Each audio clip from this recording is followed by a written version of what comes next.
الذين آمنوا استجيبوا لله وللرسول إذا دعاكم لما يحييكم واعلموا أن الله يحول بين المرء وقلبه وأنه إليه تحشرون يا أيها الذين آمنوا لا تخونوا الله والرسول وتخونوا أماناتكم وأنتم تعلمون।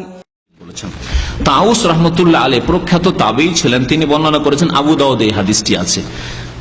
বলছেন যে কানা রাসূলুল্লাহ সাল্লাল্লাহু আলাইহি ওয়াসাল্লাম ইয়াদাউ ইয়াদাহুল ইয়ুমনা আলা ইয়াদিহিল ইউসরা, রাসূলুল্লাহ সাল্লাল্লাহু আলাইহি ওয়াসাল্লাম ডান হাতকে বাম হাতের উপর রাখতেন, সুম্মা ইয়াশুদ্দু বাইনাহুমা, তারপরে দুটোকে মজবুত করে ধারণ করতেন, ঢিলা করে নয় বরং মজবুত করে ধারণ করতেন। আলা সাদরিহি, সাদর মানে বুক, বক্ষের উপর, চেস্টের উপর, বুকের উপর ধরতেন। ওয়া হুয়া ফিস সালাতে, নবী সাল্লাল্লাহু আলাইহি ওয়াসাল্লাম যখন নামাজে হইতেন, তা নামাজে থাকা অবস্থায় তিনি বুকের উপর হাত ধারণ করতেন। সুনানে আবু দাউদ, আবু দাউদের হাদিস। এই হাদিসটি যদিও মুরসাল, কিন্তু এর সমর্থনে মুরসাল হাদিস ইমাম আবু হানিফা রাহমাতুল্লাহ নিকট দলিল। প্রথম কথা, মুরসাল হাদিস যঈফ না সহিহ এই বিষয়ে মুহাদ্দিসিনদের ইখতিলাফ রয়েছে, মতানৈক্য রয়েছে, কিন্তু ইমাম আবু হানিফা রাহমাতুল্লাহ নিকট মুরসাল হাদিস দলিল।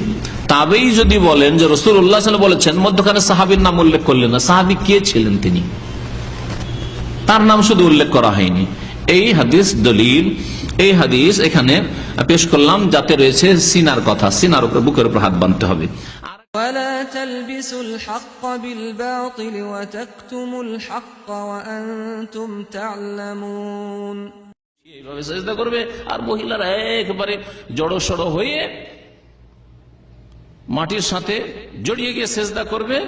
এই যে হাদিস বর্ণনা করা হয় মুরসালুন, এই হাদিসটি হচ্ছে মুরসাল, আর মুরসাল হাদিস যঈফ, লা হুজ্জাতা ফি, এতে দলিল নেই। যখন হাদিস যঈফ মুরসাল, সুতরাং এতে কোনো দলিল নেই।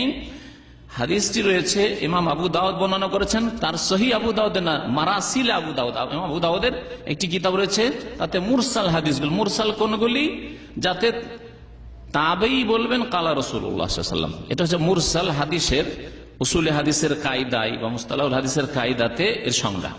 মুরসাল হাদিস কোন হাদিসকে বলা হয়? কোন তাবেই যদি বলেন কালা রাসূলুল্লাহ সাল্লাল্লাহু আলাইহি ওয়াসাল্লাম, আল্লাহ রাসূল সাল্লাল্লাহু আলাইহি ওয়াসাল্লাম বলেছেন। হাদিসকে যঈফ কেন বলা হইল? এই জন্যই বলা হইল যে তাবেই নবী সাল্লাল্লাহু আলাইহি ওয়াসাল্লামকে দেখেননি, পাননি, আর বলছেন আল্লাহর নবী বলেছেন। তাহলে মধ্যখানে যে গ্যাপ, যার কাছ থেকে ওই তাবেই শুনেছেন তিনি কে হতে পারে?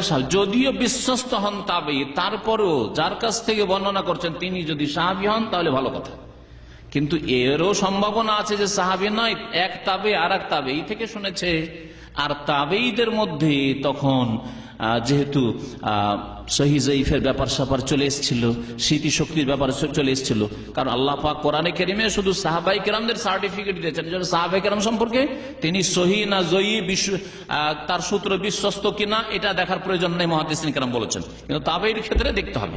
তাবেঈদের জামানায় শিয়াদের বিদআতের জন্ম নিয়ে নিয়েছিল, সুতরাং তাবেঈ আসলে সুন্নতের অনুসারী তাবেঈ না শিয়া হাফেজি দেখার বিষয়। তাবেঈ সেই জামানায় খারেজি দল বেরিয়ে গিয়েছিল, আরেক বিদআত বেরিয়েছিল এইদিকে। সুতরাং এই যে তাবেঈ যাকে বলা হচ্ছে আসলে সুন্নতের অনুসারী না, এই খারেজি যাদের ফতোয়া ছিল যে আলী ইসলাম থেকে বেরিয়ে গেছে, মুয়াবিয়া ইসলাম থেকে বেরিয়ে গেছে, আমর ইবনে আস ইসলাম থেকে বেরিয়ে গেছে। সুতরাং হাদিস যঈফ নেওয়া যাবে না, মুরসাল। আর মুরসাল হাদিস যঈফ, লা হুজ্জাতা ফি, এতে দলিল নেই। যখন হাদিস যঈফ মুরসাল, সুতরাং এতে কোনো দলিল নেই। ফাবাশশির ইবাদ الذين يستمعون القول فيتبعون أحسنه أولئك الذين هداهم الله وأولئك هم أولو الألباب